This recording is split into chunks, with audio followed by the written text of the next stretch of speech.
Me parece que este tema es un tema que demuestra cuán larga es la historia de la corrupción en Costa Rica.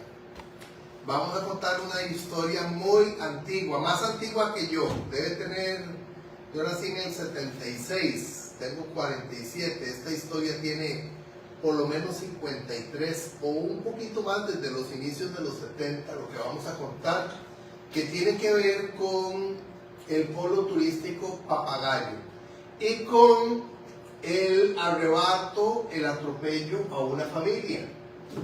Pero tiene que ver también con todo un andamiaje de tráfico de influencias y de estructuras paralelas, que sinceramente es lo que a mí más me interesa denunciar.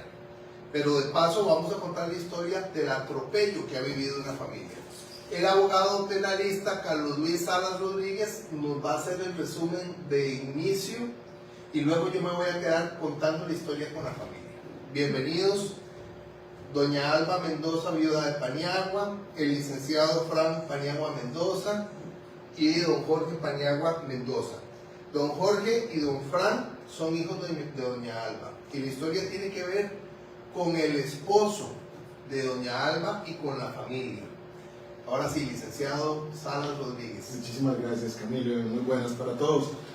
Camilo, vamos a hacer un resumen bastante pequeño de esto porque creo que las personas que mejor lo pueden contar son las personas que lo han vivido en carne propia, sí, ¿verdad? En su historia y que lo han vivido encarnecidamente durante tantísimos años, ¿verdad? El hecho de haber perdido una propiedad tan grande y tan valiosa, no solo en aquel momento, sino también al día de hoy, por todo lo que se ha venido haciendo dentro de ese terreno. Esto se da desde un inicio con la compra por parte del papá, del Fran Paniagua, de un par de terrenos. Esos terrenos, tal y como lo pueden ver acá, están ubicados en el Golfo de Papagayo. Esto en un inicio se quería para el tema, o al menos el papá de Fran lo quería para el tema de la ganadería, esa era su principal función. Sin embargo, después el gobierno, por una serie de situaciones que no vamos a entrar en eso porque son bastante complicadas y bastante largas de explicar. Y ellos lo van a explicar. Y ellos lo van a explicar todavía muchísimo mejor. Deciden en algún momento, y lo voy a hacer entre comillas, con todo el respeto del mundo, expropiar, entre comillas, el terreno a el papá de don Fran y su familia con el propósito de y es que me cuesta encontrar las palabras correctas, Camilo, porque es que en realidad como se ha hecho tan diferente a lo que se quería en su momento en particular, es difícil encontrar esas palabras que no vayan a ofender también a terceras personas. Y además quiero hacer una aclaración, si me lo permitís, hay cuestiones que no podemos decir por un tema de que hay procesos en curso, ¿verdad? Por eso insistió que estuviera usted. Okay. Y por eso hay que tener ese pequeño cuidado, ¿verdad? Entonces, en su momento, el gobierno decide en algún momento, entre comillas, expropiar el terreno del papá de don Fran. Sin embargo, lo que se hace, o lo que se dio, y lo digo a modo personal y como profesional, lo que se hace es un robo de una propiedad. Y eso es lo que se da. Se les arrebata al papá de don Fran y a su familia la propiedad como tal. ¿Esto por qué? Porque en su momento, en un inicio, lo que se quiso hacer fue esta expropiación, entre comillas, que nunca se dio. ¿Por qué? Porque nunca me dio pago alguno por la propiedad de don Fran y su familia. Nunca me dio ese pago. Ahora bien, el gobierno, una vez, y lo voy a decir textual, y como tiene que ser muy erótico, saca a la familia de don Fran de su terreno, porque los hace sacados. El propósito y el fin era muy distinto al que es hoy. Y esto a mí me gustaría que don Fran, con sus propias palabras, lo explique muchísimo mejor. Pero desde el punto de vista legal, con el propósito y la finalidad con la que se sacó a don Fran y a su familia, dista hoy muchísimo de lo que sucedió. Y ahí es la parte también donde entramos a estas estructuras paralelas, en medio de todo esto, las estructuras paralelas que dan o que forjan el camino para que esto se dé muy distinto a lo que originalmente era. ¿Okay?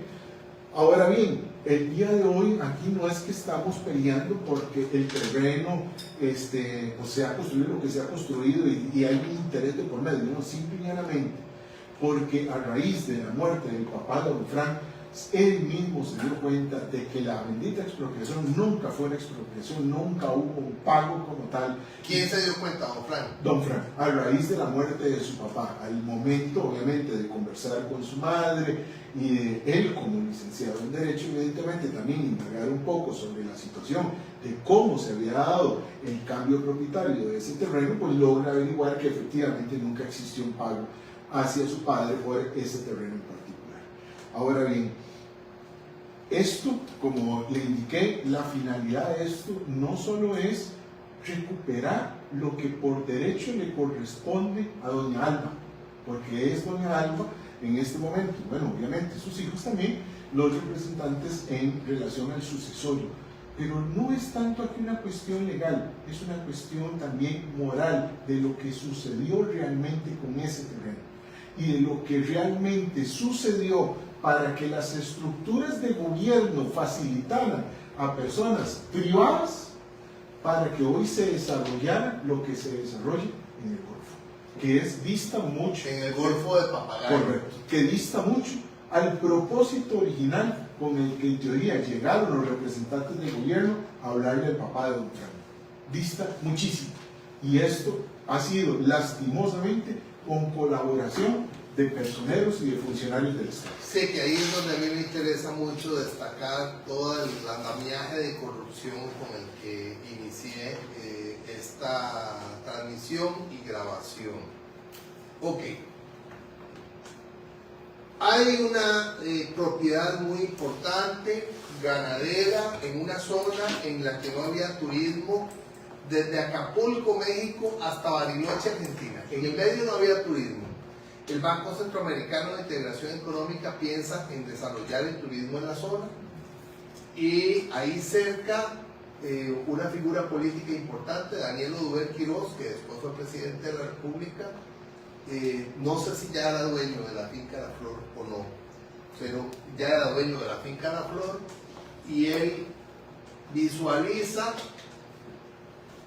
que hay gran potencial en el distrito Nacascolo, ahí donde la familia Paniagua Mendoza tenía esta propiedad.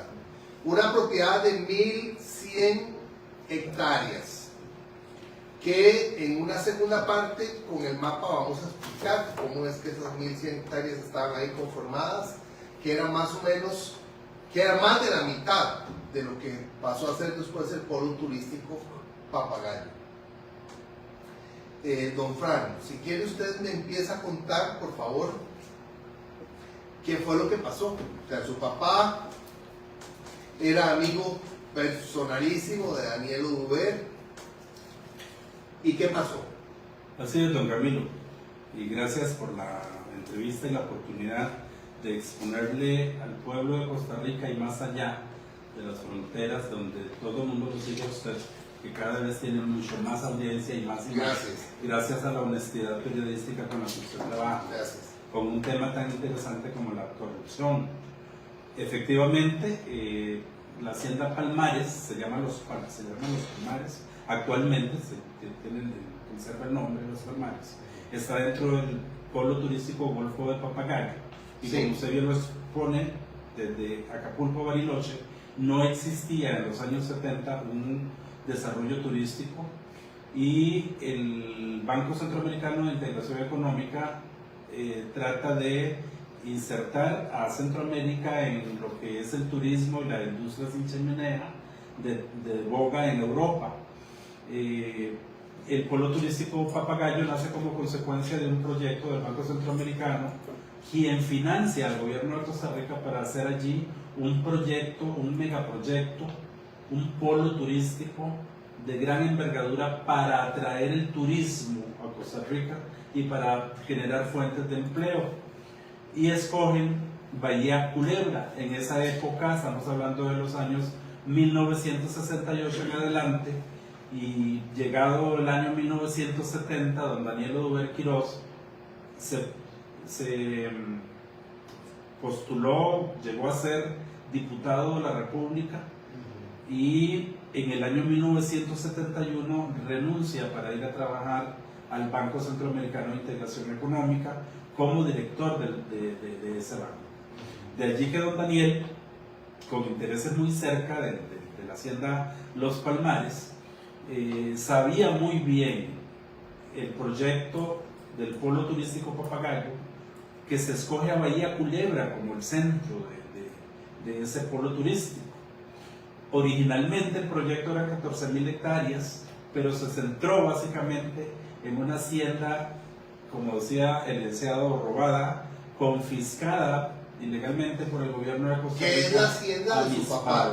Sí. Esa hacienda de 1.100 hectáreas se convierte en el corazón del polo turístico Papagayo. Es el mero corazón donde se encuentran hoy por hoy los hoteles Four Seasons, Andaz de la cadena Hyatt, Planet Hollywood, que es una franquicia norteamericana, y está actualmente Six Senses, que es un hotel tipo boutique, propiedad hoy del señor André Garnier, quien no podía, bajo ninguna circunstancia, optar a una concesión en el polo turístico Papagayo porque él fue ministro de gobierno. Es ahí donde comenzamos a ver, hoy por hoy, don Camilo, ese grado de corrupción, clientelismo,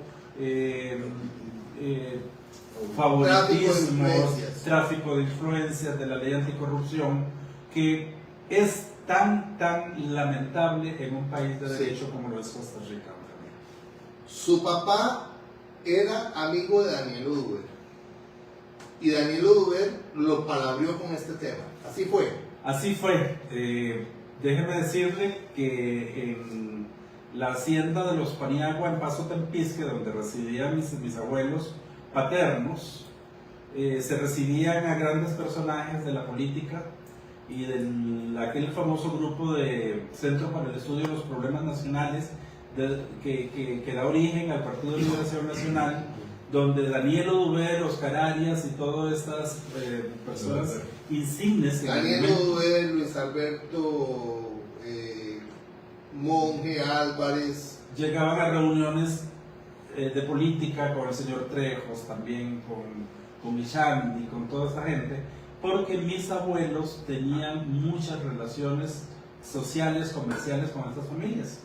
Mis abuelos eran ganaderos, ¿verdad? Terratenientes. En Paso Tempisque. En Paso Tempisque, provienen de una familia Paniagua Soto, donde los Sotos eran terratenientes del lado de Liberia, desde el volcán hasta Liberia, los dueños del Escobio, y mi abuelo, Manuel Paniagua Soto, fue dueño de 5 haciendas sumamente grandes como Las Brisas, El Gavilán, La Morenita, etc. Ok, pero no nos salgamos del tema de la corrupción, del tráfico de influencias y de lo que pasó ahí, que es lo que me parece que es gravísimo y que es periodístico. A ver, en medio de eso hay un arrebato, hay un atropello y hay un robo, porque ustedes les robaron la hacienda. Pero ¿cómo fue que se dio? O sea, Daniel Oduber llegó a hablar con su papá. Así fue toda una confabulación entre Daniel Oduber, quien le presenta a un empresario que se llama Álvaro Arias Villalobos, que ya está en el cielo, o donde quiera que esté. Le presenta a mi papá a ese señor inversionista interesado en comprar la hacienda y le hace una propuesta por la hacienda de 700,000 colones, 10 veces más de lo que costó la hacienda, porque la hacienda la habían comprado ustedes en el año 63 en 63,000 colones. Sí, una parte la de la península norte. Sí. Y la península sur la compramos en 70,000 colones. La norte son 400 y resto de hectáreas y la sur 554 hectáreas. Ok. Entonces, Daniel Oduber presenta a Álvaro Arias Villalobos con su papá. Así es. ¿Y qué pasó? Se lo traen a San José. Estamos aquí hoy en San José, en la oficina de mi estimado colega y mi abogado, nuestro abogado. y lo llevan a la oficina del señor Horacio Mejías, un connotado abogado de la época que asesoraba a las élites poderosas de ese país. Lo llevan supuestamente a hacerles la compra de las 400 hectáreas, pero cuando él llega no se encuentra ni a Daniel Oduber ni a Álvaro Arias, y encuentra a un señor que se llama Enrique Ortega Acera, quien resultó ser un señor que anduvo en el sector de Nacascolo de Liberia quitándole las propiedades a los campesinos. Si bien es cierto, mi papá no era una persona letrada, sí tenía muy buena educación y tenía muy buenas relaciones sociales, a tal punto de considerarse tan joven, a los 19 años, 20 años, un gran ganadero de la zona.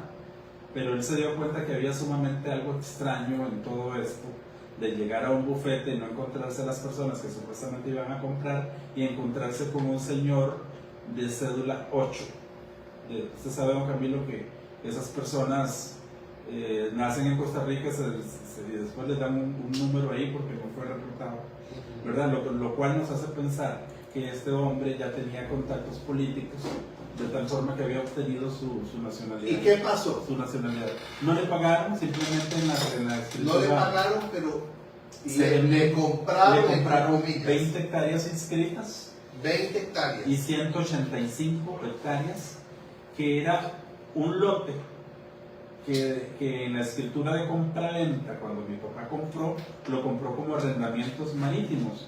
No existía en el 1963 Sí. la ley de la zona marítimo terrestre, y se permitía que esta zona marítima fuese objeto de comercio entre los hombres. De ahí que era muy natural y muy normal la compra-venta de esos derechos posesorios o de ocupación en esta zona, si bien es cierto que desde antaño, desde épocas de la corona, había un interés muy grande del Estado como tal, en la colonia, sobre esta zona marítimo terrestre. Pues mi papá solamente vendió más de 200 hectáreas, y ya le digo, son 20 más 185, pero no vendió la crema de la finca, que es la parte continental, que son 228 hectáreas. Nunca las vendió. Ok. Cuando usted me dice la parte continental, me está dando a entender que hay una parte que es insular. Zona finca, marítima. que es zona marítima. Sí, señor. Ok, La hacienda comienza en Cabullal, viene rodeando la costa, la península norte, y después bordea un estero y pasa a la península sur, que es sumamente larga, tiene más de 10 kilómetros de largo, y termina en Playa Manzanillo, conectando con la playa El Cocal, Sí. ¿verdad? Entonces, son más de 300 hectáreas de zona marítima terrestre y más de 600, 700 hectáreas de zona continental. Ok, no le pagan, pero vea qué curioso, don Camilo. Horacio Mejías, notario, pone en la escritura que mi papá le vende también, en una escritura de compraventa de un inmueble, 23 vacas a este señor Enrique Ortega Acera, que es contador de la oficina de don Horacio Mejías. Vea qué increíble, ¿dónde se iba a meter 23 vacas este señor? Pero el único objetivo de eso era decir que el ganado estaba marcado con el Banco Nacional, dado en prenda por el banco, porque en aquel tiempo existía el crédito monetario con a premio corporal si no pagados la deuda.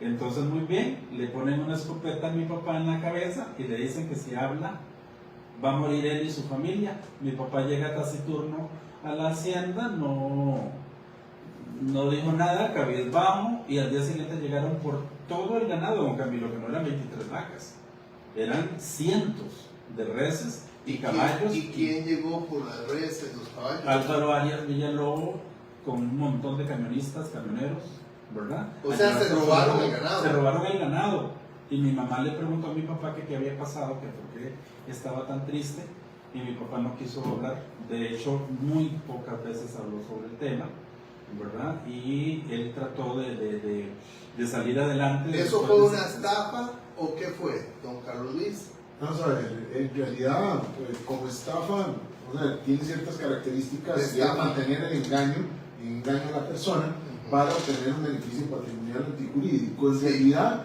ahí no hubo una estafa, lo que hubo fue una intimidación para que la persona no pusiera oposición al retiro de un ganado al cual no tenía el derecho. Entonces En realidad robo. fue una intimidación y usted lo acaba de decir muy bien, exactamente. Cualquier figura de robo, ¿qué es lo que se hace en primera instancia? Intimidar a la persona para yo apropiarme de manera ilegítima de los bienes de esa persona. Y en realidad eso fue lo que sucedió. Entonces, una estafa en realidad no es. Usted era un muchacho en ese momento. Sí, señor. Usted es el hijo mayor. Mayor. Cuénteme, ¿qué recuerda usted de eso? Don Camilo, mire, eso fue la barbaridad más grande en Costa Rica, de la manera como persiguieron a mi papá y de la forma, don Camilo, de avasallarlo.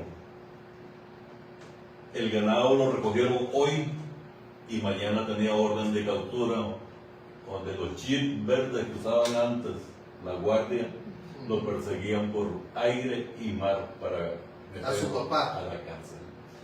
Yo siento un pequeño, Porque ese ganado Estaba prendado. estaba prendado al Banco Nacional. Exacto. Le mandan el inspector, vea qué curioso, y Jorge se lo puede contar mejor que yo. Le mandan al inspector al día siguiente, y al día siguiente ya mi papá tenía orden de captura. Fue inmediato ¿Y para qué? desposeerlo. Yéndose mi papá a la cárcel, pues obviamente mi mamá tenía que salir con nosotros pequeñitos a Santana de Belén, donde vivimos actualmente. entonces resulta don Camilo, debilitando a la familia de mi madre, quedando sola con 5 hijos ahí, mi papá preso. Fue algo tan triste. ¿Cuánto tiempo estuvo preso? Mi padre estuvo de como 2 años preso 71, 73. en Liberia. Y vea cómo es la influencia política que orden de captura de un día para otro. Doña Alma, ¿qué recuerda usted de eso? Cuénteme usted lo que recuerda. En realidad fue algo muy triste. Imagínense lo que es que saliera yo con mis 5 hijos de esa finca, avasallada, humillada. Usted era una sin- muchachita. Sí, nos casamos sumamente joven. Él tenía 19 años y yo tenía 16. Yo estaba en 3er año de colegio, pero no pude continuar porque él no me permitió. Digo, no, vamos a trabajar. A mí me gusta la ganadería, a mí mi papá me iba a mandar a Honduras, Al Zamorano. al Zamorano, nos dejó los uniformes listos y dijo que no. El papá era ganadero y que él iba a seguir esta ruta. Entonces mi suegro dijo que estaba bien, pues siempre nos tendió el brazo para que siguiéramos luchando, porque se casaron jóvenes, tienen que venir a trabajar para pedir a los hijos, vienen que hay que mantener, van a trabajar. Ok, Entonces, usted no. tenía 5 hijos y era una muchachita como de unos 20 años, 21 Más años. o menos. Cuando pasó eso. Sí, cuando pasó eso, sí. Su esposo fue un día a ver un supuesto negocio Sí, y sí. volvió y al día siguiente perdió todo el ganado. Llegaron y se llevaron todo el ganado. Pero nosotros teníamos ya bastante como de luchar ahí. Teníamos ya como 400 hectáreas empastadas para el ganado. Teníamos las chancheras para los cerdos. Empezamos a luchar fuertemente, ¿verdad? El Banco Nacional nos financió, después del Banco de Costa Rica. A él le gustaba mucho la clase fina de ganado. Entonces, esa era la... ¿Quién tenía Brahman, Indo Brasil, Lenor, Tenía un ganado rojo que muy lindo. Gir, Sí, Gir o Lenor? con 4 toros apartados. Tenía el ganado blanco y ganado de leche. Teníamos como 30 vacas de leche. Y así fue una lucha permanente con toda la ilusión de la juventud. Yo montaba a caballo, le ayudaba a los chiquillos. Había como 20 peones de mi pueblo, de Santa Ana. Y ahí fuimos luchando De Santa Ana de Belén. de Santa Ana de Belén. Compramos un Jeep, un Willy, de segunda mano, no lo pudimos comprar nuevo. Era un chapulicito teníamos también. Teníamos un trailecito donde sacaban los chanchos a venderlos a Liberia. Y salimos en esa lucha, ¿verdad? Él feliz de la vida. Él era el que salía más al negocio, nosotros en la finca. Y así fuimos luchando. ¿Y Bueno. qué pasó cuando llegó la policía y se lo llevó? ¿Qué recuerda usted de eso? Eso fue muy triste. Lo buscaban. Mi hijo venía con unas copitas porque mis suegros nos mandaban la comida. Entonces llevaba ¿Qué la pasó? carne, ¿Qué triste? llevaba todo. Tenía hombre como 12 años. Y Luis, el mayor. Bajando la cuesta, Y bajando la cuesta. antes de subir a la culebra, Sí. antes usaba un caballito uno atrás para amarrar el saquito de frijoles y todas las cosas y jalaba el caballo. Cuando veía los carros blindados y esos carros verdes con un montón de guardas y ametralladoras, Sí. yo dejé el caballo Todo botado. en un árbol ahí y comencé a correr y a correr y a Para correr bajar y a correr llegar a la casa de la finca. para ir a la finca. La casa estaba en un bajo. Cuando mi papá llega, se le topa el caballo, vea, se cansa, se topa de correr y correr el caballo. Y comienzo a correr yo. Y mi papá era muy, le encantaba las bestias y todo. Sí. Y tenía su caballo siempre amarrado en el zaguán. Cuando me ve, Alba, ya viene Jorge, algo le pasó. Algo le pasó, me dice. Algo le pasó. Pero Me ¿cómo huele es? mal esto. Me huele mal. Y se vino a Don encontrar. Camilo, la guardia, papá. Te agarran, papá, te agarran. Y se lo llevó a la guardia. Vienen 15, 20 oficiales. Todos con capucha y todo. Entonces no se preocupe, mi muchachito. Déjame las cosas a mí, yo conozco mi finca muy bien. Escóndase, papá, le gritaba él. Escóndase, papá.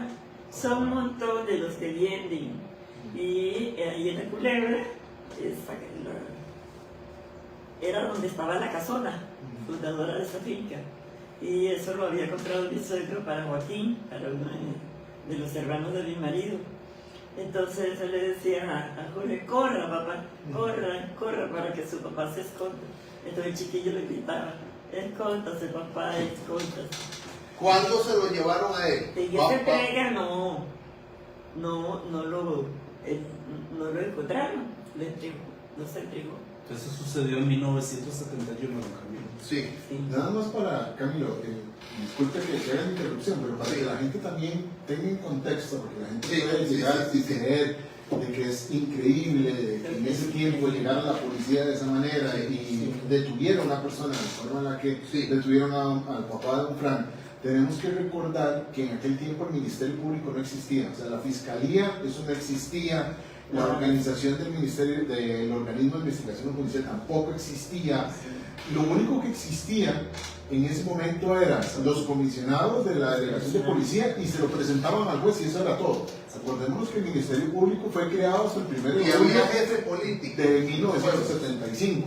¿Verdad? Hasta el 75, el 1 de julio, es que es creado el Ministerio Público. Sí. En ese tiempo, la delegación de policía te llegaba, te arrestaba, te podía tener el tiempo que quisiera ahí arrestado y te podía presentar ante un juez hasta que quisiera. ¿Me explico? La forma en la que se hace actualmente es vista mucho de lo que ellos padecieron y De por lo que eso ellos padecieron. la cantidad de tiempo también de que don Frank pasó detenido, ¿verdad? Que fue del 71 al 73. ¿Verdad? Efectivamente por eso, porque en realidad no existía un ministerio público que investigara si en realidad los hechos por los cuales detuvieron a don Frank habían sido Y cometidos o no. necesitaban tenerlo ahí encerrado para empezar a perpetrar todo el proyecto Correcto. de ultraje Correcto. de la propiedad. Tenemos que recordar también que para en ese tiempo histórico de Costa Rica todavía era muy patriarcal. El hecho de llevarse a don Frank en ese momento, de dejar a la señora, a don Alma, con sus 5 hijos, era prácticamente ya tomar posesión de la tierra. Era más sencillo. Exacto. Don Camilo, hay una cosa de interés y es que desde el punto de vista antropológico, ese punto, Bahía Culebra, Fue un encuentro de las culturas Sí. de Mesoamérica. Eso me encanta y con eso vamos a empezar la segunda parte de este programa especial. Muchas gracias a don Carlos Luis Salas Rodríguez, que estuvo con nosotros en esta presentación de la situación, a Lourdes Castro y a Charo Mariaca, que nunca quiere salir, pero siempre nos acompaña. Ya casi volvemos.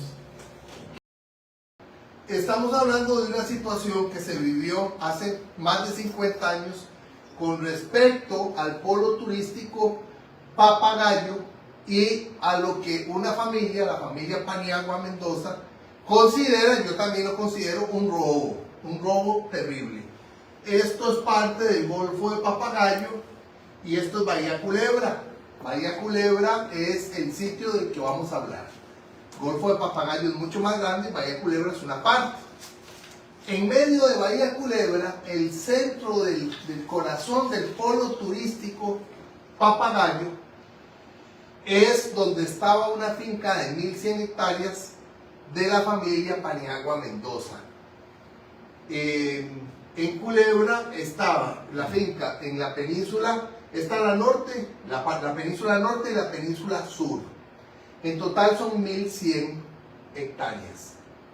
Aquí, en estas 1100 hectáreas de las que estamos hablando, para quienes nos acompañan en radio, de las que estamos imaginando, es donde está ahora Four Seasons y una gran cantidad de hoteles, el Planet Hollywood y de residencias.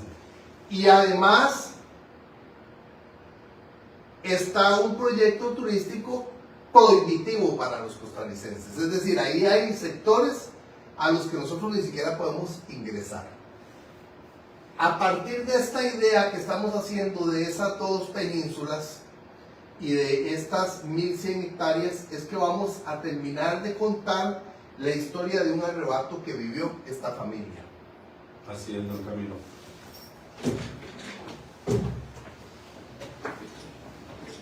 Me contaban ustedes que su papá era una persona muy joven, su papá y su mamá, doña Alba, se casaron muy jovencitos. Doña Alba tenía 16 años y su papá tenía 19, amigo de Daniel Oduber, y Daniel Oduber lo palabrió con este tema. A partir de ahí retomemos el tema, por favor, licenciado. Sí, ese tema terminó con la llegada a la cárcel de mi papá. Lo encarcelaron porque se le llevaron todo el ganado, ¿verdad? Y pasó 2 años. La prenda, la disposición prendaria en aquel tiempo tenía apremio corporal, que fue de las primeras cosas.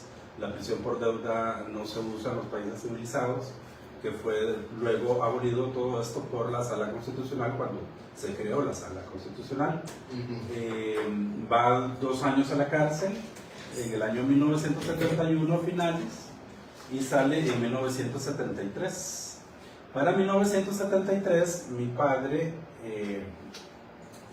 ya tenía un programa de vida, cuál era adquirir la hacienda La Morenita de 150 hectáreas en Guardia de Liberia, que va desde la cancha de fútbol hasta el aeropuerto, casi hasta el aeropuerto de Liberia, que hoy Eso por antes hoy se llamaba Llano Grande. eso se llama Llano Grande, Llano actualmente, Grande. sí señor.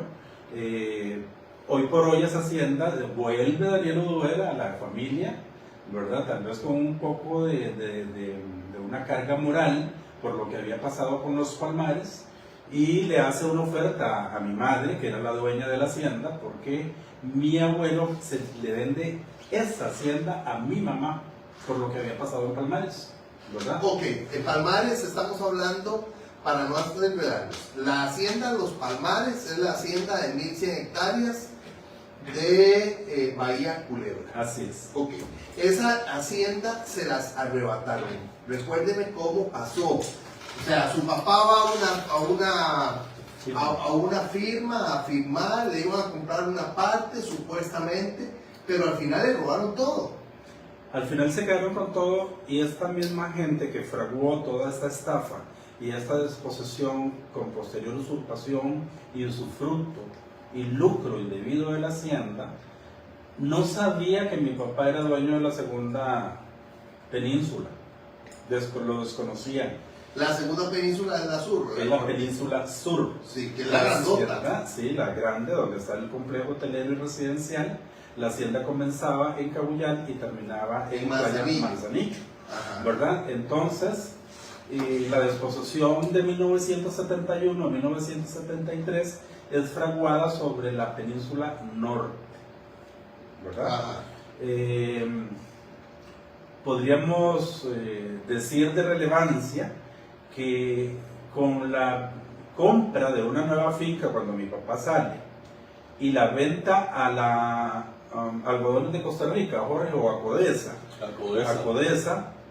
nuevamente Daniel Oduber, Ahí estamos hablando del gobierno de ¿verdad? Daniel Oduber. Se vende la hacienda en $250,000 en 25 millones de la época, y con eso mi padre retorna no solo a los Palmares, sino que toma en arrendamiento la gran hacienda La Culebra de mis abuelos y de mi tío. Ok, pero es que yo me pierdo en medio de tantos nombres de tantas fincas. Y a mí lo que me interesa es el tema del robo y de toda la corrupción que hubo ahí. Les quitaron la finca. Doña Alba, usted, su esposo estuvo 2 años en la cárcel. ¿Qué hizo usted? Tuve que buscar mi familia, que fui presentadora de Belén, de soy nativa. Con los chiquitos, se fue con los hijos chiquitos. Sí. Cuando él sale de la cárcel, ¿qué hacen? Cuando él sale de la cárcel, vienen de su familia, y ahí fue donde... A Paso Tempisque. A Paso Tempisque. Él le dijo, Manuel siempre con la intención, ¿verdad? Dice que me voy a encontrar con esa gente y que tal y cual. Entonces le dice el papá, no, yo te voy a vender la morenita. Entonces nos vendió mi suegro el nombre mío, esa finca ahí en Guardia. Ok, esa es la finca, la historia que ustedes estaban contando, de ahí en Llano Grande, sí, ahí donde está el aeropuerto. ahí Pero no perdamos el hilo del robo. volvió a... ¿Qué pasó con la tierra que le robaron? Sí. Pasó que por eso es tan importante la morenita Sí, en toda esta hacienda, sí, de toda esta historia, porque desde la morenita le permite a mi papá capitalizarse y comprar 1,000 hectáreas, 1,000 reses, que va a poner 500 en la gran hacienda La Culebra y 500 en los Palmares. Era la hacienda de la cual había sido desalojado en 1971. Ok, pero esa hacienda, los Palmares, de la que fue desalojado, ¿a nombre de quién estaba? ¿De quién era ya en ese momento? Nunca pasó a manos de nadie, ¿verdad? Lo que hizo Daniel Oduber fue usufructuar la hacienda con toda la riqueza mineral que había, oro y piedras preciosas, porque le contaba en el segmento anterior, don Camilo, que la historia de Bahía Culebra es fascinante desde el punto de vista histórico, antropológico. Ese es el distrito Nacascolo, y me contaba usted que ese fue un sitio de encuentro de culturas de Mesoamérica. Bueno, la cultura maya va de México a Guanacaste, ¿verdad? Así Llega hasta ahí. Costa Rica es un sitio, un tránsito. Costa Rica es un sitio que se convierte en puente, porque la cultura maya termina en Guanacaste, en la cultura chorotega. La cultura chorotega es una cultura maya. Y empieza en el sur de Costa Rica la cultura Chipchachucó. O sea, las dos culturas indígenas más importantes del continente americano terminan en Costa Rica. Costa Rica es un país frontera en ese sentido. ¿Qué significaba eso en esa finca? ¿Qué había ahí? ¿Se imagina usted, don Camilo, que nosotros nos encontramos la escultura de una llama en la hacienda? La escultura de una llama. De una llama, de piedra. ¿Cómo el aborigen de aquella época tenía idea de una llama? No, eso lo traía a la cultura incaica. ¿Verdad? Imagínese. Entonces, dicen los antropólogos que Bahía Culebra era ese encuentro de culturas y que ahí se celebraban rituales de bodas de gente imperial. Imagínense Los que, imperios del norte y del imagínense que si vino una llama, tuvo que haber venido de Perú, seguramente de Perú, de la cultura incaica, y como la cultura incaica llegó hasta el sur de Costa Rica, por eso las esferas de piedra en el Valle del Tiquís, todo eso tuvo que haber llegado por el mar. Me encantaría, esa llama existe. ¿Y dónde la tiene? Está en el patio de la casa de una tía mía, Paniagua, pero no le voy a decir porque después le llega al Museo Nacional y le van a abrir una causa penal, qué sé yo. Ella tiene... Pero sí me puede llevar a mí y yo Ah. prometo que no digo dónde estoy. Ok, listo. Cerramos la toma de la transmisión en redes sociales y hacemos la grabación para Radio Colombia sin decir dónde estamos. Ok, perfecto. Sí. Pues, ¿Y de qué tamaño es esa llama? mire, la tienen en un patio de luz. Ella es artista plástica, ya está muy mayor, de casi 90 años. La tiene como una base de piedra, ella la colocó allí. Podría ser un busto de qué sé yo, medio metro, 1 metro máximo, ¿verdad? Es la cabeza de una llama. Lo que le quiero decir con esto es que cuentan los antropólogos que allí se celebraban grandes ceremonias entre gentes del norte y del sur, y que llevaban grandes regalos y que tesoros fueron ahí escondidos. Pasó algo sumamente extraño que la antropología todavía no puede contar, porque la Universidad de Costa Rica tiene fabulosos estudios de la antropología de la época antes de la colonia, ¿verdad? Y se dice que todas las riquezas en oro y en piedras preciosas, Daniel Oduber metió allí antropólogos, arqueólogos, para saquear la hacienda y llevar a Nueva York todas las riquezas. ¿Y de eso hay pruebas? Sí, antropológicas, hay mucho en el internet, usted puede ver ahí un ¿Pero del artículo saqueo de la excelente. finca? Sí, claro. Tal vez su hermano mayor nos puede contar los campesinos de de la la época época. hablan de una India y todo eso. ¿Te acordás de los guaqueros? ¿Qué Entonces, decían los vaqueros? Don Camilo, los guaqueros de Filadelfia, de todo el Cantón Carrillo, la pobreza mucho en aquellos tiempos, le pedían permiso a mi papá en ese tiempo no era tan duro ir a guaquear a una, Ni era a penalizado. una finca, exacto. Entonces me decía don Onofre Chávez, que estuvo ahí, metido en la finca, de esa gente se metía un mes ahí, sacaba sus piezas arqueológicas y le decía, don Manuel, aquí está lo que yo saqué, la mitad es suyo y la mitad es mía. Entonces le dice, don Onofre, usted tiene sus huilas, usted tiene sus necesidades, tiene su mujer, agarra todo eso y se lo lleva. De eso vivía mucha gente de Nacascolo, Playa Panamá y del Cantón de Carrillo. Ajá. Entonces resulta que Ahora, pero toda la finca de ustedes está en el cantón de Liberia. En aquel tiempo era Carrillo. En aquel tiempo, ¿la Cascolo qué pertenecía? A Carrillo. a Carrillo. ¿Y ahora? A Nacascolo de Liberia. A Liberia. Es un Cantón distrito. primero, sí, un distrito cuarto. Ajá. Pues déjenme contarle, don Camilo, una anécdota, y es que ese saqueo arqueológico que hizo don Daniel, que llevó piezas al Museo de Nueva York, que se encuentran ahí, fabulosas piezas. Se lo digo con conocimiento de causa porque Teviria expuso allí en Nueva York, y hay un cuadro de tía colgado en la parte del lobby de la recepción de ella. Nos contó de toda la historia. Sí. Se movió, incluso hubo grandes colecciones que doña Marjorie de Oduber luego le cediera al Museo Nacional. Ese saqueo continuó en la época de Carazo, y ahí es donde viene el más cruento y detestable acto de barbarie, Sí. que no es propio, don Camilo, de un Estado de Derecho como Costa Rica. Eso es un estado de excepción que se mantiene hasta el día de hoy. Ok, ¿y qué pasó con la finca? Porque aquí yo no quiero que perdamos los dos elementos fundamentales del sustrato periodístico de este tema. Número uno, el chanchullo, la estructura paralela. Y número dos, el robo de la finca.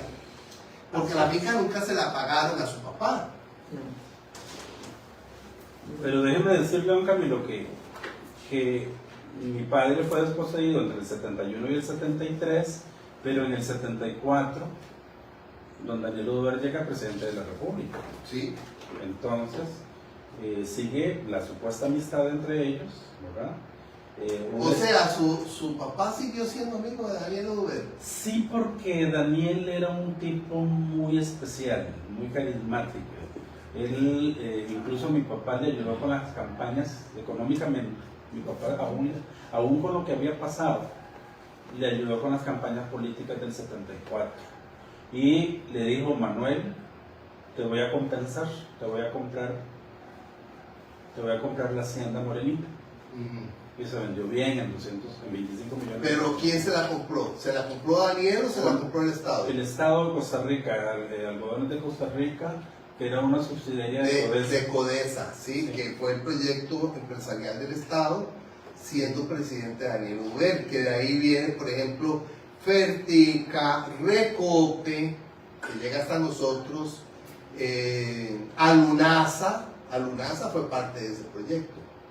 Así Y es. Algodones de Costa Rica, por Hoy ejemplo. pertenece a la familia Campollo, que son los dueños de CAX.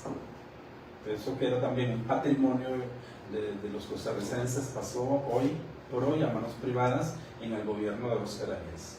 Ok, ¿y qué pasó con la finca? Vuelvo a Bahía Culebra, vuelvo al Golfo de Papagayo. Su papá había tenido una finca de Morenitas, que se la compró el papá y la puso a nombre de doña Alba Mendoza, esposa de su papá. Ok, Así es. la venden para Codesa, para Algodones de Costa Rica, Y regresamos a Palmares. y regresan a Palmares, pero esa propiedad nunca había sido vendida, o sí fue vendida. Fue vendida a la zona marítima terrestre de 185 hectáreas mantén inscritas. Y las otras 800, Las otras 228. Pasa lo siguiente: la parte de la península sur era mucho más agreste y recóndita que la península norte. Nosotros vivíamos y teníamos una actividad agropecuaria en la península norte. Pero la península norte es la pequeñita, Es la pequeña. grandota de la sur. Esas son 554 más la zona ¿Y eso agreste qué significaba? ¿Cómo agreste era? implica que ahí Era muy seca. era muy quebrada. Ahí para hacerse el polo turístico Papagayo se hicieron obras monumentales de movimientos de tierra y de nivelación para poder hacer esas maravillas que usted ve hoy. Ok, pero todo eso se hizo después del gobierno de Daniel Oduber. Sí, señor. Y lo volvieron a sacar ustedes. Pues resulta que ya para 1975 mi papá había sido diagnosticado con un cáncer en el cerebro y comenzó a tener padecimientos como ataques de epilepsia, parálisis faciales, parálisis de una extremidad superior. Pero era un hombre muy joven. Era un hombre muy joven y muere a los 39 años en 1978, un mes antes de llegar Carazo al poder. Ok, ¿y qué pasa con la finca? Es ahí donde viene la segunda desposesión, ¿verdad?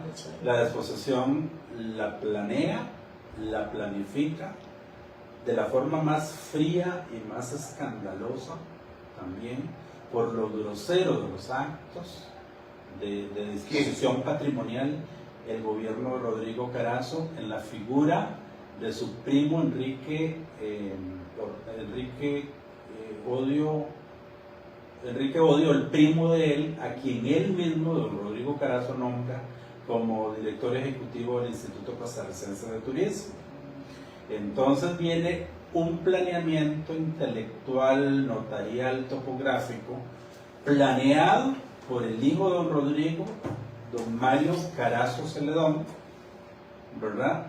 Que le da información a la notaría del Estado de las escrituras de mi padre para hacer allí una supuesta venta del sicario que aterrorizó a mi padre con el revólver en 1971, para hacer aparecer al sicario como un empresario con todos los terrenos que le había quitado a otros campesinos, para cedérselos a Álvaro Arias Villalobos, quien actúa por medio de una empresa jurídica que se llama Ganadera Bahía. Ok, pero un momento. Entonces no hubo tampoco expropiación. No hubo expropiación. Lo que mi mamá en Santa Ana de Belén recibió fue un telegrama que venía del gobierno de la República, que le llegó al señor Manuel Morales en Liberia, ¿verdad? Y ellos mandaron a la policía a Palmares y no encontraron a mi mamá. Mi mamá estaba en la casa en Santa Ana de Belén. A quien encontraron fue a Jorge y a Luis, a los mayores que estaban a cargo del cuidado de la hacienda. Y De les los dijeron, Palmares. de los Palmares, y le ¿Y en dijeron, dónde está el polo turístico Papagayo? así es, y le dijeron que tenían que salir de allí, porque eso era del Estado, que el Estado lo había expropiado y que eso iba a ser utilizado, los terrenos, para construir un proyecto turístico. Ok, la de palabra gran que yo envergadura. estaba buscando hace rato era expropiado. ¿Pero fue expropiado o no fue expropiado? Absolutamente no. Pues ¿Y esa es- ustedes recibieron un colón por eso? Por nada. Absolutamente no, en lo absoluto. Se le dijo, salga, esto es del Estado, así.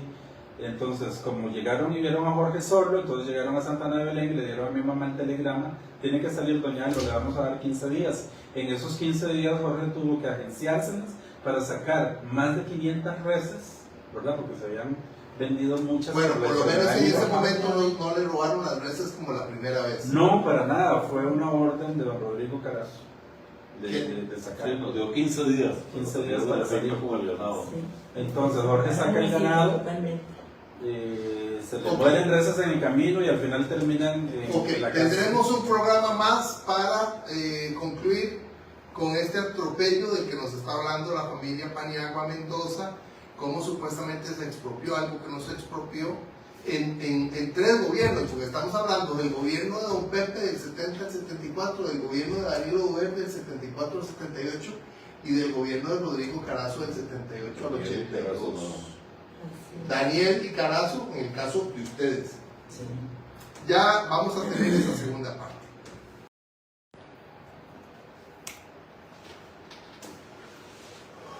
Ok, yo sé que hay mucho que contar de esta historia que hemos desarrollado acerca de toda la corrupción alrededor de el caso Papagayo. Le voy a pedir,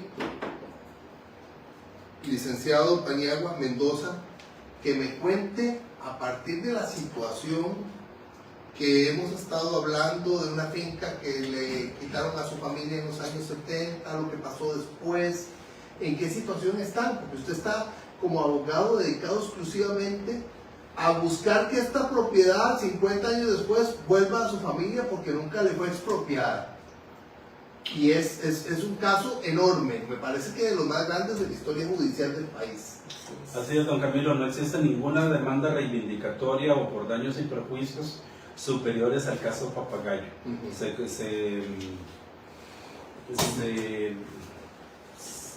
Se registran casos de pérdidas de demandas en el extranjero por juicios arbitrales por 150, 200 millones de dólares.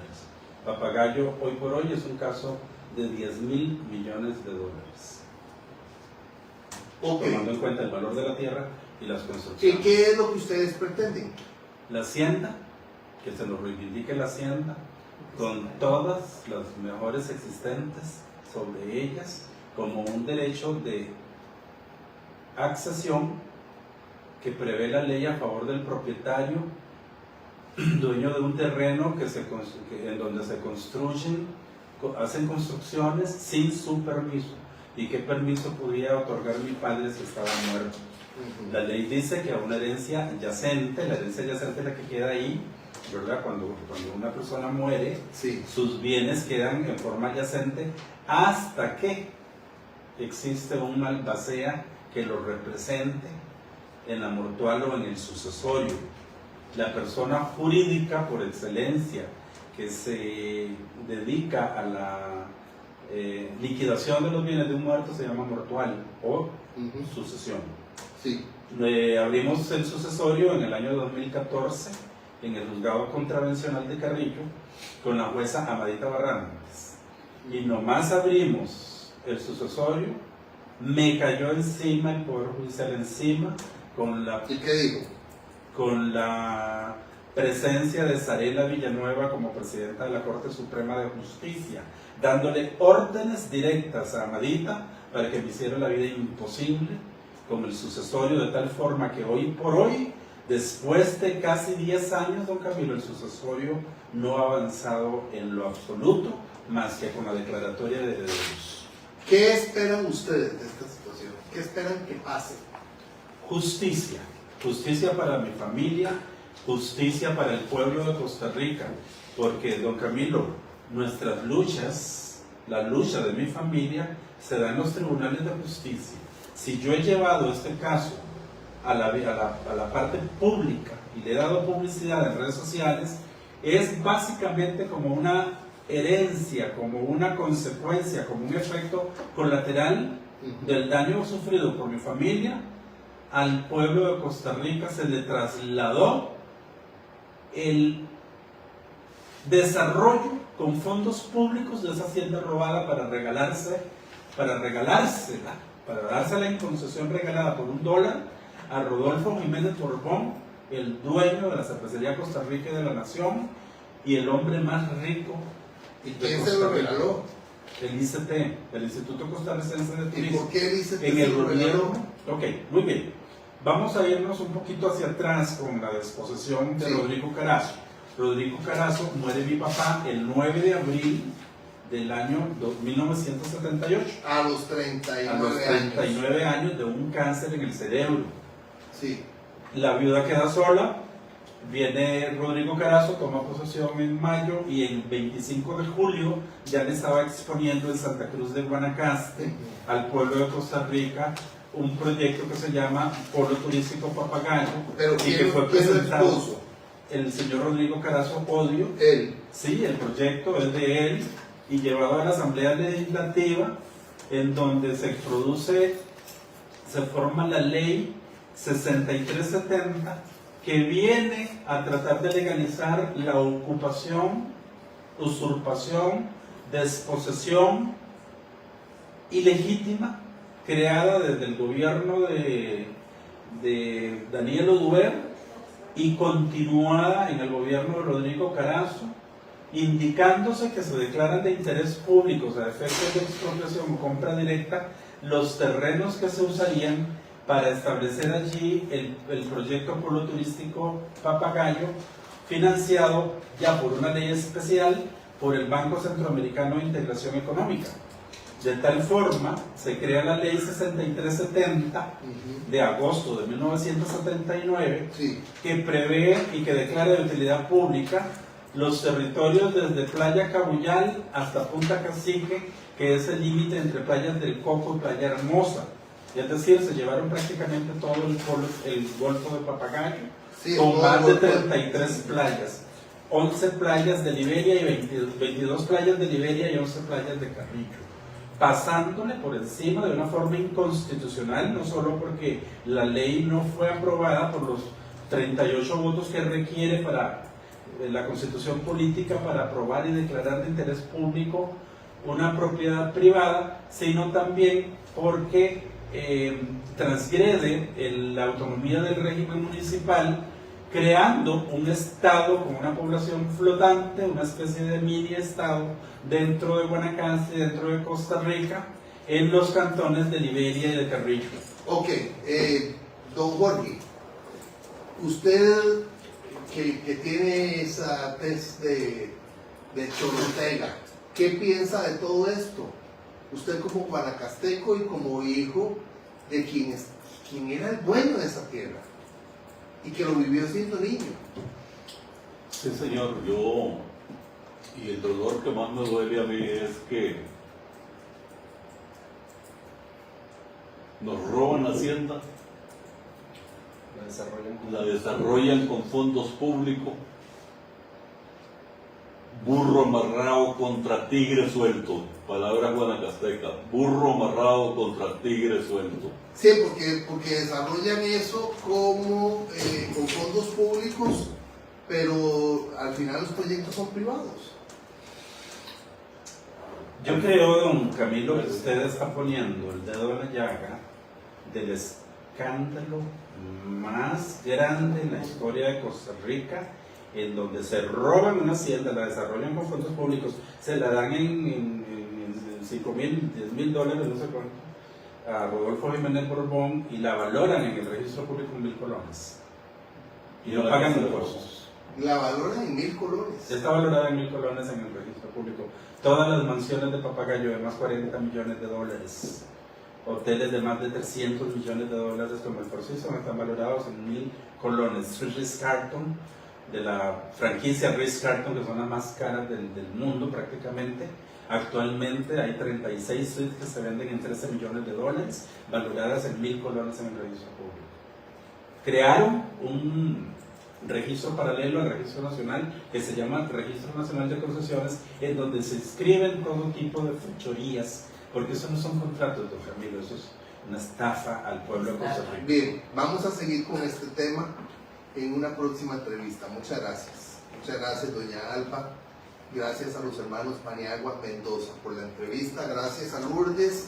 Gracias a Charon y a Carlos Luis. Don Alberto Cañas, gran escritor costarricense, escribió un cuento que se llama El cuento del gallo pelón, que es un cuento en el que andan dándole vuelta al cuento.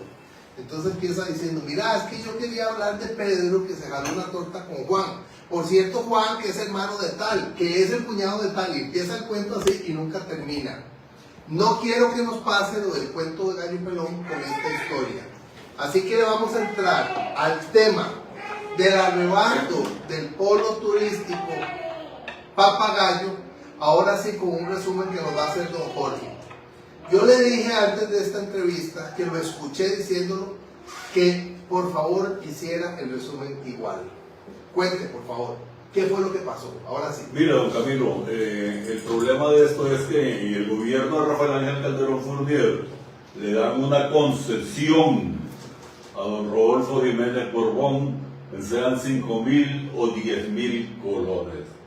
Viene el Estado, el gobierno de Costa Rica, le da carretera, le pavimenta carretera, le mete internet, le mete agua y desarrolla todo el proyecto ahí, ahora, a costilla del gobierno. Lo que no entiendo es esto. Todo eso lo desarrolló el gobierno con plata del Estado, con plata de los costarricenses. Pero el proyecto no era del Estado. El proyecto es del Estado, pero se lo da en concesión a Rodolfo Jiménez. La tierra que era de su papá y que legalmente la ustedes tierra que sigue siendo de ustedes, ¿es del Estado o no es del Estado? Es del Estado, se lo da en concesión. ¿A quién? A Rodolfo Jiménez Borbón. Rodolfo Jiménez Borbón, dueño de la cervecería Costa Rica, dueño de Conchal y de Hacienda Juan Viñas. Y Hacienda Juan Viña, y el grupo, todas las sociedades del grupo Fisco, lo cual este señor ha tenido y ha sido un descarado totalmente para que le den esa finca vendiéndola en millones de dólares a donde está el Four Seasons, a donde está el Hotel Anda. Deme ejemplos, porque usted ahora antes de la entrevista me dio ejemplos muy buenos. A ver, si yo quiero comprar ahí una casa, ¿cuánto vale ahí una casa? En la finca que era de su papá. Un apartamento con 5,000 metros vale 15 a 16 millones de dólares. Eso vale un apartamento. Solo la remodelación del Four Seasons costó 80 millones de dólares. Eso al Estado, ¿qué le queda de ganancia? Un 5% como un cualquier comisionista que vende una casa, vende un carro, le da el 5% al Estado. Lo que queda es el empleo de los costarricenses de mucamas, lavando platos, cocinando. Eso es lo que queda. ¿Se ha desarrollado Guanacaste con ese proyecto? ¿O sigue siendo Guanacaste pobre? Sigue siendo el Guanacaste pobre, donde las altas esferas de puestos vienen gringos, vienen gente de afuera a ocupar los mejores puestos, mientras el guanacasteco nada más nos quedamos en los jardines de mucama, y limpiar las habitaciones. ¿Cuántos proyectos hay en esa finca que el Estado costarricense ilegalmente le quitó a su papá? ¿Cuántos hoteles, cuántas casas de millonarios extranjeros hay, más o menos? Ahorita yo calculo que hay de 5 a 6 hoteles de los más grandes. Ahí está el Planet Hollywood, ahí Planet está Hollywood, el Four Seasons, está Andas. Andar, que también quiero decir que también Andar le pertenece a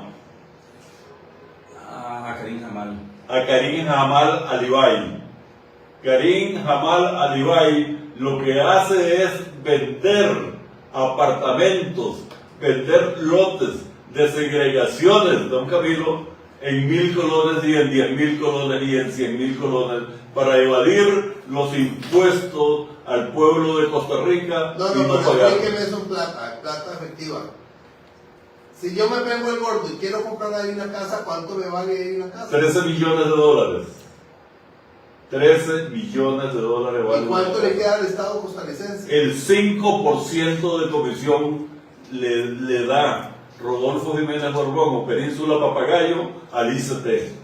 Entonces, la corrupción que hay ahorita en Costa Rica, la corrupción del ICT, que totalmente le ha permitido a los ricos más grandes de este país, como lo dijo el presidente de la República, hay 5 o 6 familias que quieren ser dueños de este país.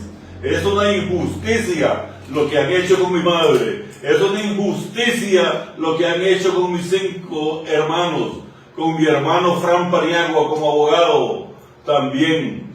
Hay un bufete, el BLP, que todas las ventas que hace Karim Jamal debieran ser con abogados de la Contraloría o el Estado. ¿Y quién las hace? El BLP hace todas las ventas millonarias y no las hacen los abogados del Estado porque hay un convenio y un decreto. Ese 5% le queda al ICT, supuestamente. ¿Y qué le queda al pueblo de Guanacaste? ¿Qué le queda a Liberia?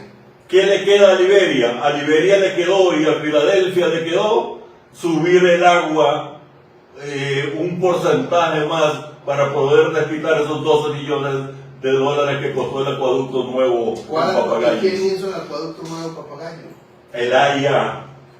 Eso invirtió el AIA, lo cual podemos certificar en cualquier momento, don Camilo, que eso pagaron 12 millones de dólares para cambiar el agua en Papagayo. Si la internet está muy baja, al ICE, al gobierno, le toca cambiarle toda esa situación. Burro amarrado contra tigre suelto. Eso es Costa Rica. Esos son los políticos mafiosos de este país.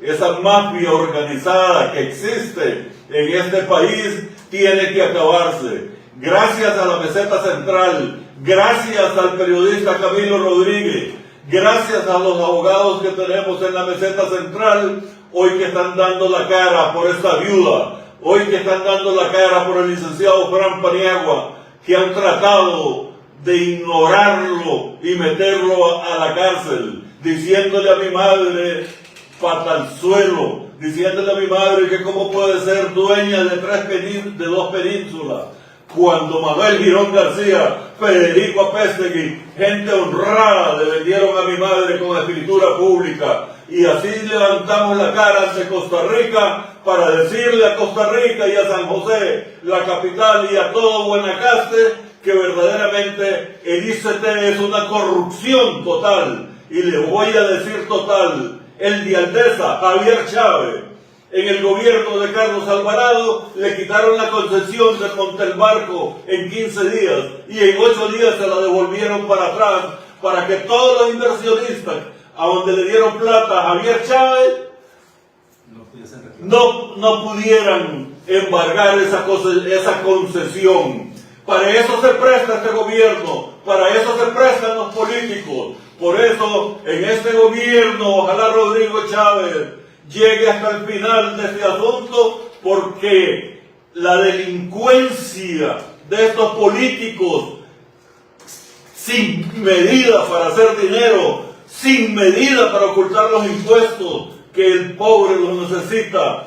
¿Cómo puede ser que Costa Rica pague más una casa de bono que el metro cuadrado del papagayo? Eso no se vale. Eso no se vale, costarricense. Muy bien, muy bien.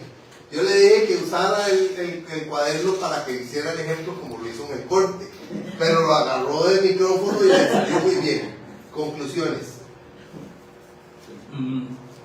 Es bastante difícil concluir una historia que ha quedado a medias, don Camilo, a medias porque después de la segunda disposición a mi madre, ella va a trabajar como conserje al Liceo Santa Cruz. No, cuéntela, Y, no importa, cuéntela. Trabaja 25 años y se pensiona, ella es pensionada del Ministerio de Educación. Usted trabajó, después de que su esposo tenía 1100 hectáreas en Bahía Culebra y que tenía la finca La Morenita, enorme también, ahí cerca donde está el aeropuerto. Así es. Usted trabajó de conserje. Es que revisando la enfermedad de mi esposo, se vendieron las fincas, las tierras que teníamos, porque tratamos hasta lo último de luchar por la salud de él. Pero cuando él fallece, quedamos sumamente escasos de dinero, sumamente. Y quedé con 12 en el colegio y 13 en la universidad. Luis en San Carlos, Jorge Manuel estaba en la Universidad de Costa Rica y Fernando en la Universidad de Costa Rica. Me quedaron dos de colegio, era Oscar y Frank. Después seguir la lucha con la universidad, ¿verdad? Y que, pues yo le dije a mi hijo, todavía en mi pueblo le habíamos comprado 35 hectáreas a mi papá. Y en esa finquita mi hijo empezó a lucharla, Jorge, a lucharla, a sembrarla de arroz, a sembrarla de maíz, y empezó a luchar y empezó a luchar.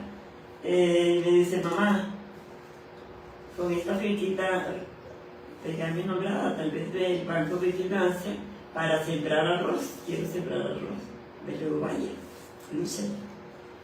Pues mi hijo topó con la gran suerte de que hubieran gobiernos buenos para... Entonces, pues se compró una maquinaria, compró como 2 chapulincitos, compró su máquina de cortar arroz, y ahí se ha visto, ¿verdad? Pero ustedes muy bien saben, don Camilo, que la universidad iba a tener los hijos de la universidad de jugando una cosa. Ellos vinieron a estudiar aquí a San José. Tuve que buscar trabajo. Mis hijos lloraban porque decían, si mi papá estuviera vivo, mamá, no te pasara todo esto. Palmares no lo han pagado, no nos pagaron un solo centavo de la finca. De 1100 hectáreas donde está el polo turístico hasta Papagayo. el día de hoy. ¿Y en qué trabajó usted? De conserje. ¿Dónde? 2 años en Santa Cruz y después se pensionó la costeña de mi pueblo, en Santa Ana, y el SEC de ¿En la escuela o en en la colegio? escuela, en Santa Cruz en el colegio, 2 años, y en Santa Ana 23 años, 25 ¿Y años. nunca pensó en volver a casarse? ¿O estos manganzudos no lo dejaron? Jamás, mis hijos demasiado Celosos. celosos. Tenía uno que me vivía cuidando terriblemente. ¿Aquel? Sí. Viera que una vez le digo a mi mamá, ay mamá, yo voy a ir a bailar a ese baile porque viene tal conjunto. Pero yo no voy a dejar dormido, mamá, le digo yo. Y andaba como que caminaba detrás de mí, él o yo, que yo dije eso. Entonces dice que se hizo el dormido. Y el salón queda cerquita de la casa de mamá. Entonces cuando lo veo, así era que te quería encontrar, Malianta, dice. Por razón, mi papá era tan celoso con vos. Y ahora como tú con mi papá, dice, ahora que mis sobrinitos quedaste dormido. ¿Y cuánto trabajó como conserje? 25 años. 25 años. Señor, después de fallecido mi esposo. Y empezar la lucha con los 5 hijos. Su hijo Fran Paniagua Mendoza ha consagrado su vida a pelear por esa finca que les arrancaron. Debido a que mis pobres hijos, tanto Fernando, que fue juez de Filadelfia, y Frank, que los dos eran abogados, la gente les decía, porque los amistades del papá, porque ustedes no pelean Palmares, pero Palmares no se lo pagó esa gente a Manuel, porque no pelean. Entonces ellos se pusieron a investigar, a ir al registro, a buscar información y llegaron a la conclusión de tener las escrituras y los planos. Entonces ahí comenzó la lucha. Sí. Pero ha sido una lucha terrible. Ahora, ¿cuántos años tiene usted de dedicarse a esta lucha para recobrar y que les paguen esa tierra? 9 años, comenzamos en el 9 2014 cuando veremos el sucesorio de mi papá, Sí. y que le dije que de inmediato cayó Sarela Villanueva, y después Carlos Chinchilla, y después don Fernando Cruz, y me hicieron la vida añicos. Una vida Persecución añicos. total. Un mundo de cristal que viví muchos años de opulencia en mi profesión, digámoslo así, que me fue muy bien. Sí. De pronto se despedazó en 1000 pedazos, ¿verdad? Un mundo de cristal se despedazó en miles de pedazos pequeños. Es imposible que tratar de recuperar mi vida. Ahora he confiado en la firma Estoa Legal, con un grupo interdisciplinario de abogados, para atacar desde todo punto de vista no solo la reivindicación de la Hacienda Palmares, sino la reivindicación de los derechos del pueblo de Costa Rica, que ve y que tiene en el pueblo turístico Papagayo el mejor ejemplo de la leonimidad, de la agresividad, de la delincuencia organizada, que es capaz de enraizarse en la institucionalidad misma de este país. Le digo, y le estoy hablando, don Camilo, al Poder Judicial, a la Asamblea Legislativa, a la Contraloría. Usted sabe que con la Contralora General tiene más de 10 años, 18 años de no investigar Papagayo, y resulta ser que esas ganancias que supuestamente debe percibir el ICT no existen en un fondo que se llama Fondo de Desarrollo Turístico Fondetur. O sea, ni siquiera les dan el 5%. No, ni siquiera, ya ni siquiera el 5%. Y lo más descarado de todo, don Camilo, el ICT, por orden de la Sala Cuarta, me dio la razón la Sala Cuarta de pedirle al ICT en cuánto se vende cada pedazo concesionado de la Hacienda Palmares, y el ICT contestó que no lleva un registro de eso, porque eso es un negocio privado entre el concesionario y su cliente final, que compra un lote para construir de ahí un hotel, una casa de hasta 40 millones de dólares. Evasión fiscal, fraudes, estelionatos, usurpación, asociación ilícita para delinquir dentro del corazón mismo del Estado costarricense, en donde los supremos poderes están tomados para hacer negocios con recursos que son del pueblo, que en este caso, si bien es cierto, no fue comprada la hacienda a nuestra familia, ni fue expropiada, la desarrollaron con fondos públicos para dársela a don Rodolfo Jiménez Borbón. Hoy está allí uno de los hombres más ricos del planeta, que se llama Karim Jamal Alibay, que es un hombre que proviene de Kenia, que es un gurú de los bienes raíces en la costa este de los Estados Unidos, que tiene más de 101 franquicias de Holiday Inn, y está comprando todas las franquicias Ritz-Carlton de la costa este. Este hombre vende más de 8 billones de dólares en bienes raíces en la bolsa de valores de Nueva York. A ese tipo es que se le entregó hoy la mayoría de las acciones que conforman el capital social de Ecodesarrollo Papagayo, que es la empresa a la cual el gobierno de Calderón Fournier le entregó nuestra hacienda en concesión, que es una empresa de Grupo Fisco de don Rodolfo Jiménez Borbón. Existe un absoluto contubernio entre Rodolfo Jiménez Borbón, jueces de la República, magistrados de la República, diputados, contraloras. Imagínense que Rocío Aguilar, la excontralora general de la República, trabajó para el Grupo FIFCO y nunca controló Papagayo. No hay un control de la Contraloría, no existen pagos efectivos de los impuestos y cánones que los municipios de Carrillo y de Liberia deben percibir por cada metro de construcción. ¿Sabe cuánto le cobra el gobierno de Costa Rica por canon de construcción, las municipalidades, a Papagayo? $4. Y Oscar Arias, el gobierno de Oscar Arias, se bajó a $2. Quiere decir que un empresario de Playas del Coco paga $150 por metro cuadrado y Papagayo paga $2. Es imposible competir de esa forma. Es el Estado empresario corrupto, manipulador de todo el sistema institucional para lograr a su favor acallar a mi madre, callarme a mí, perseguirme de la forma más vil y cruel que se puede imaginar. Una persecución que terminó también con que mi hermano Jorge cayera en cárcel por un delito que jamás cometió, en donde los jueces determinaron que él había pagado una deuda y aún así lo metieron en la cárcel por 4 años. Una persona lo estafó a él y resultó que a él, a mi hermano, lo condenaron por ¿Y usted pasó en la cárcel 4 años? 4 años. Mientras dejaron sola a mi madre y a mí, porque Jorge no es mi hermano, Jorge es como mi padre. Jorge es el mayor, el que asumió ese rol paterno cuando mi papá se fue, el esposo, el hijo. Cuando el papá falleció.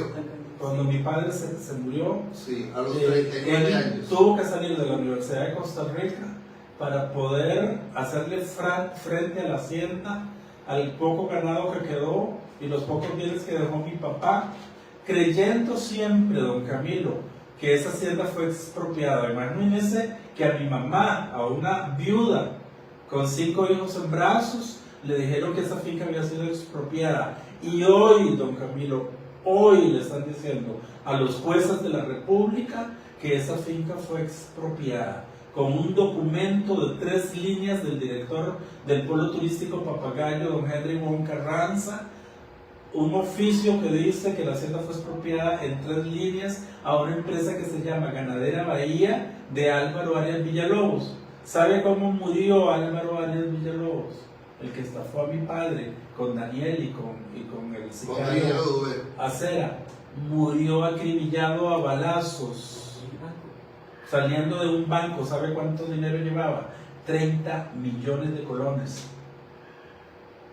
Y muere acribillado también el sicario después de aprobada la ley en agosto, septiembre, octubre, noviembre, diciembre, y acribillan a balazos a un hijo de Carazo también. Don Jorge, ¿qué quiere contarme usted de esos 4 años en la cárcel? ¿Qué quiere contarme de esa historia? Mire, lo más duro de esto, don Camilo, es la situación cuando un juez mete a la cárcel a mi hermano. Fue lo más duro que me pasó en la vida, donde le dije, Dios, ¿qué está pasando? Y le pedí, Señor, tú no desamparas a nadie, ayúdame para que mi hermano salga. Y mi madre desde las 10 de la mañana a 10 de la noche lo pudieron sacar. ¿Qué era lo que quería esta mafia organizada, don Camilo? Al meterme a la cárcel a mí, debilitar a mi hermano. Al debilitar a mi hermano, mi madre queda sola con nosotros, porque los otros no tienen los cojones que tenemos nosotros para salir adelante en este asunto, porque hemos dado la cara, don Camilo, hemos andado de frente, y si esto no hubiera conforme a la ley a favor de nosotros hubiéramos renunciado a todo esto. Pero vaya, vea, el ICP se esconde, el presidente de la República no le interesa, a don Henry Wong, el de Península Papagayo, no le interesa, a Manuel Ardón no le interesa, porque siguen vendiendo y vendiendo y vendiendo nuestra hacienda a pedacitos. Pero aquí hay alguien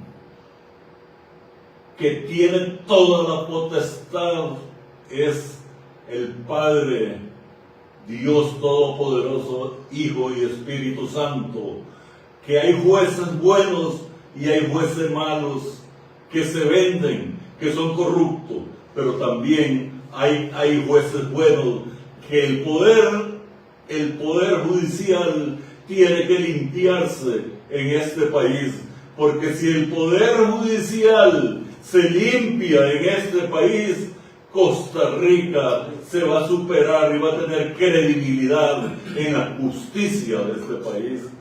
Si no hay justicia, señor periodista, en este país, apunte esto, porque nos vamos, que el narcotráfico nos va a llevar para otro lado y la delincuencia. Muchas gracias, doña Alba Mendoza. Gracias, don Jorge Paniagua Mendoza, y gracias, don Frank, abogado, licenciado Frank Paniagua Como le Mendoza. digo, buscamos justicia, buscamos la justicia para demostrarle al país que nuestra hacienda era nuestra, comprado con el sudor de nuestra frente, con el trabajo, con la lucha. Bueno, gracias, Señor, que no tengo por qué bajar la cara de decir que he hecho alguna sinvergüenzada como lo que nos han hecho a nosotros. ¿Quieren decir algo más? Sí. Felicitarte por todos tus logros, Felicitarlo. Muchas gracias. por ser un hombre tan valiente de frente al pueblo, con el pueblo, Camilo. Sos el primer periodista a nivel nacional, un periodista reconocido, distinguido, inteligente, trabajador, un ser humano excepcional. Eso lo hemos visto reflejado en las pantallas de la televisión y en todos los medios donde salís, pero hoy me has demostrado ser ese ser humano valioso, valiente. Darte las gracias por la oportunidad de contar una historia que trasciende a una familia para llegar a los más altos niveles de la institucionalidad costarricense y a toda la extensión del pueblo de Costa Rica, que no se merece que lo estén engañando institución por institución, llámese Polo Turístico Papagayo, ICT, RAXA, AIA y todo lo que hemos visto que ha pasado últimamente. A don Rodrigo Chávez, que ponga orden, por Dios, en este desastre. Gracias al abogado Frank Paniagua Mendoza y don Jorge Sí, don Paniagua Camilo, Mendoza. decirle al presidente de la República que nosotros estamos en la mejor manera de llegar y usar la ley RAC, que es la conciliación entre las partes, porque nosotros estamos tan seguros, don Camilo, de lo que estamos haciendo y hacia donde vamos, conforme a la justicia y conforme a la ley. Lo que pasa es que el poder económico de un hombre de la clase de don Rodolfo Jiménez Borbón es duro pelear burro amarrado contra tigre suelto, y espero la reivindicación del ICT. Muchas veces le hemos hablado al ministro del ICT y nos ha cerrado las puertas, pero gracias a Dios en el contencioso administrativo estamos demostrando la claridad y la honradez que nosotros tenemos derecho a nuestra vida. Íbamos ya en la ronda final, pero ya me escribieron 3 personas que si pueden ahondar en el tema de Aldesa y lo que... Es fabuloso. Monte del Barco, ¿cómo se Sí, llama? Monte del Barco. Monte del Barco tiene que ver con Aldesa. Explique, por Papagayo. favor.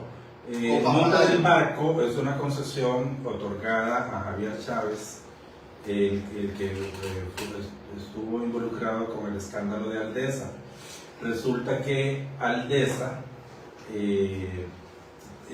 los acreedores de Aldesa tienen derechos a perseguir los bienes personales de los directores de Aldesa, así como los bienes de Aldesa. Javier Chávez, al ser concesionario de Monte del Barco, que es un proyecto creo que de más de 200 hectáreas, había sido desarrollado, medio desarrollado, y se habían vendido acciones y se había capitalizado para desarrollar ahí un proyecto de gran envergadura como lo que se está haciendo en la Hacienda Palmares. Pues resulta que con el escándalo de Aldesa viene el ICT y le revoca la concesión a Aldesa. pero se la revoca, con el único y exclusivo fin de que los acreedores de Aldesa no logren embargar los bienes, e hicieron una especie también de remate simulado de las acciones de Monte del Barco para que los acreedores no llegaran a hacer el cobro de todo el desfalco que le hicieron.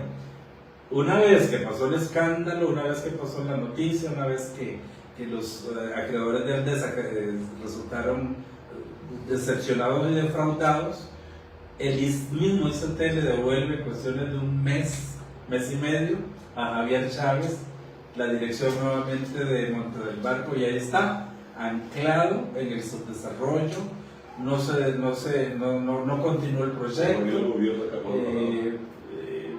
le dan la potestad a una persona sobre 200 hectáreas de terreno Sí. que supuestamente pertenecen a los costarricenses y que no está generando ningún tipo de progreso para la provincia ni para el país. Nosotros grabamos todo esto para transmitirlo por Radio Colombia, y quiero agradecerle a Radio Colombia, que es el medio que en medio de mi lucha por recobrar a 3 de mis hijos, yo perdí hasta mi casa en medio de esta lucha, he perdido la salud, tengo un diagnóstico de depresión, de trastorno de ansiedad, de ataques de pánico, de estrés postraumático, y ahora he sufrido también 2 accidentes. El segundo más duro para mí que el primero en mi vehículo, y el segundo por culpa de una silla mala en el Hospital del Trauma de Niños. Pero quiero agradecerle porque Colombia es el único medio que no me ha dado la espalda en medio de toda esta situación. Pero estas entrevistas no solo se graban para Colombia, sino que se transmiten en directo. Y la gente está, pero iracunda. Ya hablaron de Aldesa y ahora me acaban de hablar de otro tema. Me dice un señor abogado que está aquí en sintonía que hay de cierto de que el señor André Garnier, ministro del gobierno de Carlos Alvarado, también se ha aprovechado de esa finca de su papá. ¿Es eso cierto? Eso es absolutamente cierto y está siendo investigado por la ley anticorrupción, porque él no da la cara, sino que lo que hizo fue poner a Homi Basiftar, que es un árabe, el dueño de las franquicias Six Senses, y por medio de ese árabe, él obtuvo poderes generalísimos para él y para Philippe, el hijo de André Garnier, Sí. para no aparecer en la junta directiva y burlar así la ley anticorrupción. Son los dueños y constructores del Hotel Six Senses en la concesión de Canyon Cielo, 2 concesiones de Canyon Cielo, 18. Usted que es abogado, explíqueme qué significa eso, siendo que él fue ministro del gobierno de Carlos Alvarado. Implica gozarse de los recursos públicos, burlar las leyes, contratación administrativa, leyes fiscales, leyes anticorrupción, todo tipo de leyes son violadas para poder satisfacer los deseos sádicos de lucrarse a costa del pueblo de Costa Rica, y el Estado de Costa Rica, sus jerarcas se prestan para eso. Gracias, hermanos Paniagua Mendoza, gracias, doña Alba Mendoza, viuda de Paniagua. Gracias por la entrevista, gracias a Lourdes, que ha hecho un esfuerzo de muchas horas aquí con nosotros, y gracias también a Sharon Mariaca, dije bien el apellido, ¿verdad? Sí. Sharon Mariaca, Luca, que anda por ahí, y el abogado Carlos Luis Salas Rodríguez.